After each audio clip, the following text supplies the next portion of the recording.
luka. Ini menjadi catatan kami semua sebelum pertandingan.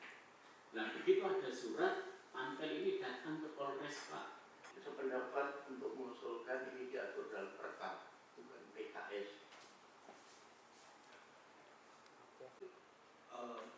Menjadi idola anak muda gitu kan, sampai ke kilometer 97 kita harus pulang ke Jakarta. Itu kita menggunakan nanti.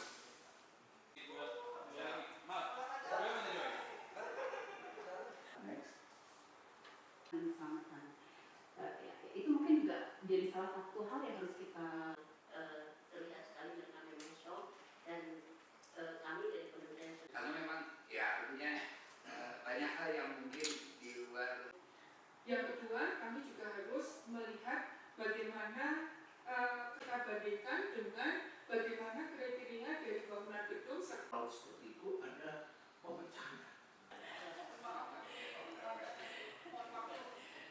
Jadi saya perlu sampaikan pada teman-teman semua bahwa anggota TGIPF sudah kembali semua ke Jakarta, sudah mengumpulkan fakta-fakta, sudah membawa bukti-bukti, sudah mengumpulkan beberapa CCTV yang penting, sudah membaca seluruh SOP, ketentuan-ketentuan yang berlaku, dan hampir dapat disimpulkan banyak hal yang sudah ada tetapi tidak dijalankan. Banyak hal yang sudah ada tapi tidak dijalankan. Dan banyak hal kita membenarkan hal-hal yang sebetulnya itu tidak tepat. Misalnya saja tadi kami juga memanggil, jadi hari ini kami memanggil pihak-pihak yang bisa kita minta konfirmasi dari apa yang sudah kita baca. Gap-nya kita baca lagi. Misalnya saja pesepak bola. Hari ini tadi ada asosiasi pesepak bola profesional datang ya. Ternyata mereka mengatakan selama ini diamankan dengan barakuda. Itu tidak tepat sebetulnya. Yang harus diberikan itu adalah rasa aman dan membangun budaya sportivitas. Tapi sebetulnya itu sudah ada sebetulnya dari ketentuan FIFA, tidak dijalankan ya. Kemudian juga misalnya saja ada ketentuan mengenai SOP dari panpelnya seperti apa. Itu sudah ada. Ada informasi panpel mengatakan bahwa ketentuan FIFA tidak boleh pakai gas air mata. Itu sudah disampaikan menurut mereka. Ya.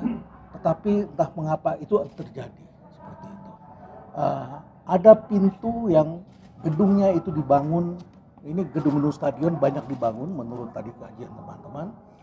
Gedungnya dibangun dalam suasana tahun 1970-an, 1980-an. Suasananya. Pada masa itu jumlah penduduk Indonesia belum sebanyak sekarang. Pada masa itu kebutuhan atau keinginan masyarakat menggunakan stadion belum seperti sekarang. Bangkunya masih panjang seperti itu, ada tempat berdiri, pintunya seperti penjara, ya, sliding, dan biasanya adalah kalau panitia pelaksana yang benar itu barikade harus diminta bongkar. Tapi entah mengapa pintunya itu tidak diberikan kunci, dari pemerintah setempat kepada panitia pelaksana, sehingga kalau ada apa-apa itu harusnya di sliding, dibuka. Tetapi adalah pintunya ada panjang begitu, kemudian ada seperti di penjara begitu, dan yang dibuka hanya beberapa bukan sekat, terali. Ada semacam pintu lagi di dalamnya begitu ya. Hanya itu yang dibuka. Jadi pintunya itu sangat sempit. Dan foto yang tadi kami sudah dianalisis adalah dari pintu keluar, jadi dari atas tribun itu keluar, itu curam sekali. Dalam keadaan normal pun orang tidak bisa cepat, ya, tidak bisa cepat. Tetapi itu dibiarkan dan menurut hemat kami stadion-stadion seperti itu harus sudah dibongkar, dirubah. Misalnya saja sekarang adalah era crowd-nya ini adalah kerumunan yang dibentuk oleh sosial media. Jadi kalaupun jumlah penonton itu dikurangi, ya, ketentuan dikurangi demi keamanan, penonton yang di dalam itu bisa memberitahu pada teman-temannya dalam waktu segera bahwa lapangan kosong. Sehingga ini mengundang yang lain untuk datang masuk ke dalam. Karena beberapa menit sebelum pertandingan selesai, biasanya pintu dibuka. Ya, jadi ini suasana-suasana ini seperti ini yang masih terjadi dan hari ini kami mengkonfirmasi. Gap-nya kami periksa. Ada gap misalnya yang lain. Gap yang lain misalnya adalah ada surat dari Kapolres yang mengatakan, yang meminta agar dilaksanakan sore hari. Ya. Terus kemudian diminta oleh PT LIB agar dilakukan pada malam hari. Kalau memang itu ditolak, mengapa polisi kalah? Mengapa Polres kalah? Ya, mengapa Polres kalah dan harus tetap dijalankan pada malam hari? Kami bicara dengan para atlet dan para atlet mengatakan sangat tidak nyaman bertarung mulai setengah 10 malam misalnya. Kalau kemarin kan tidak jam setengah 10 malam. Tapi banyak sekali hal-hal seperti ini dilakukan setengah 10 malam. Nah, tadi kami juga mendengar ada yang mengatakan mungkin itu salah satunya adalah mengakomodir, mungkin ya kemungkinannya, mengakomodir iklan rokok yang baru mulai diizinkan keluar setengah 10 malam. Ya, misalnya seperti itu. Jadi kalau mau bicara perubahan, ini perubahan semuanya ini. Semuanya harus berubah ini, ya, sikap mental sportivitas stadionnya harus berubah, keselamatan dan kenyamanan penonton itu penting, atlet cara mengamankannya bukan semata-mata adalah barakuda, rantis itu, kendaraan perintis itu, tetapi adalah lebih kepada keselamatan kenyamanan budaya di mana orang saling menghormati satu sama lain, dan bahkan ada yang mengatakan kalau misalnya tuan rumahnya, ya kita melawan tuan rumah, selalu tuan rumah harus menang, maka Barcelona pun berhadapan dengan tim lokal pasti harus menang. Si pemain lokalnya ini, tim lokal. Jadi akhirnya adalah yang dikedepankan dulu, yang penting menang. Ya, dan ini menimbulkan semuanya jadi tumbang tindih semuanya. Komnas mengatakan bahwa mereka bukan lembaga yang bisa investigasi, hanya untuk kepentingan pengawasan polisi. Nah, jadi kami juga mempertanyakan mengapa ada seperti ini. Ada indikasi-indikasi, ya misalnya kenapa jadinya malam itu juga. Kemungkinan besar di situ ada pihak tertentu yang mempunyai kekuatan untuk mengatur tetap menjadi malam hari. Itu pihak tertentunya dari mana, Prof? Apakah dari luar ataukah dari LIB? Saya atau belum mantan bisa, polisi gitu, Prof? kita belum bisa sebutkan, walaupun saudara-saudara sudah bisa menciumnya. Tapi akan dipanggil berarti nanti ya, Prof? Ya, kita akan panggil semua. LIB PT dan LIB polisi. akan datang, akan kita minta, PSSI akan dipanggil besok, ya, dan sejumlah pihak yang terkait dengan ini semua. Kita akan klarifikasi.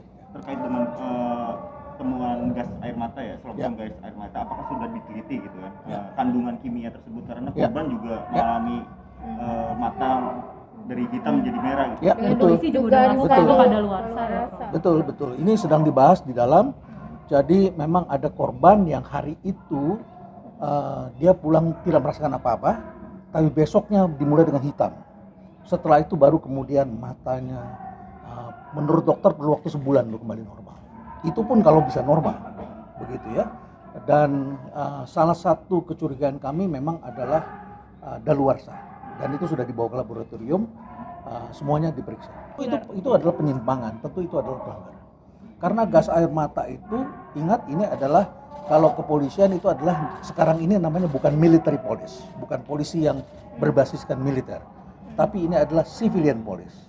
Nah, maka polisi itu pun juga di tangan kanannya adalah kitab HAM. Jadi bukan senjata untuk mematikan, tetapi adalah senjata untuk melumpuhkan supaya tidak menimbulkan agresivitas. Yang terjadi adalah justru mematikan. Jadi ini tentu harus diperbaiki. Prof, dengan adanya PHH yang juga membawa gas tidak ada rencana pengamanan atau segala macam yang dibahas? Kami belum sampai mengapa pada babak kedua tiba-tiba PHH masuk, ya. Walaupun sudah pernah dibicarakan gas air mata tidak boleh, tapi dari semua pembicaraan tidak banyak orang yang mengerti bahwa aturan FIFA tidak boleh berada di dalam. Bahkan berseragam polisi, tentara, aparat juga tidak boleh di dalam. Artinya selama bertahun-tahun selama ini dibiarkan, bahwa itu kan sudah ada ketentuannya, begitu ya. Nah, oleh karena itulah maka sekarang saatnya untuk menerapkan aturan. Baik PSSI maupun Panpel tidak melakukan briefing ataupun simulasi sebelum itu berarti ya, Prof? Dari investigasi yang dilakukan oleh tim gabungan, kami sudah menanyakan bahwa Panpel mengaku sudah memberitahu bahwa bukan karena larangan FIFA, tetapi adalah karena kejadian 2018. Pernah ada kejadian di Surabaya itu digunakan gas air mata dan itu menimbulkan menyakiti korban. Jadi sebaiknya tidak digunakan.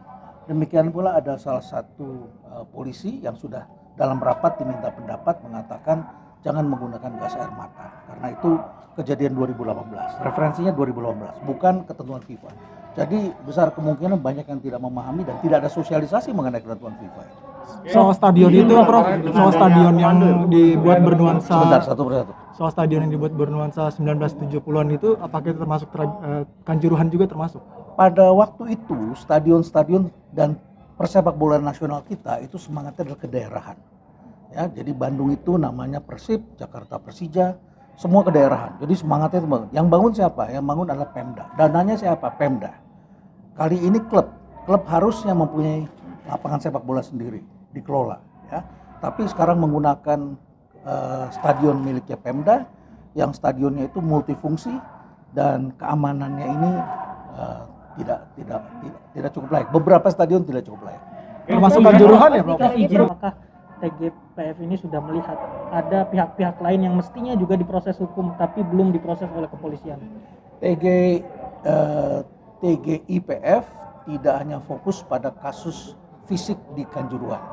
Kami ingin memberikan rekomendasi nasional, ya nasional. Ya, jadi bukan cuma sekedar masalah hukum menghukum, karena tentu pihaknya ada banyak di sini. Jadi kami tidak akan mengintervensi polisi. Kepolisian tidak mengintervensi yang sudah lembaga-lembaga lain lakukan.